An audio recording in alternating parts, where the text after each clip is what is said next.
ભરૂચ તાલુકાના મનુબર ગામની સોસાયટીઓમાં રાત્રિના સમયે તસ્કરોની સક્રિયતા વધી જતા રહીશોમાં ભારે ફફડાટ વ્યાપી ગયો છે.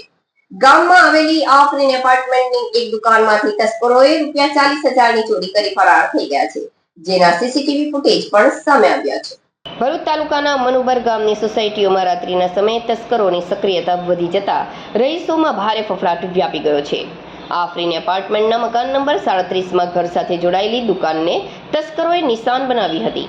મોડી રાત્રે દુકાનમાં પ્રવેશેલી ટોળકીએ પ્લાસ્ટિકનો ગલ્લો તોડી નાખ્યો હતો અને બીજા ગલ્લામાંથી આશરે 40,000ની રોકડ રકમ ચોરી લીધી હતી.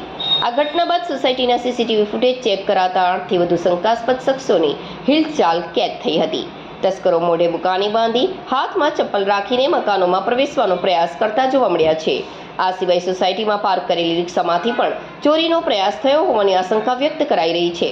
પશ્ચિમ વિસ્તારની સોસાયટીઓમાં તસ્કરોની અવરજવરથી સ્થાનિક રહીશોમાં ભયનો માહોલ છે. કોઈ અણબનાવ બને તે પહેલા પોલીસ ત્વરિત પગલાં ભરે તેવી માંગ ઉઠી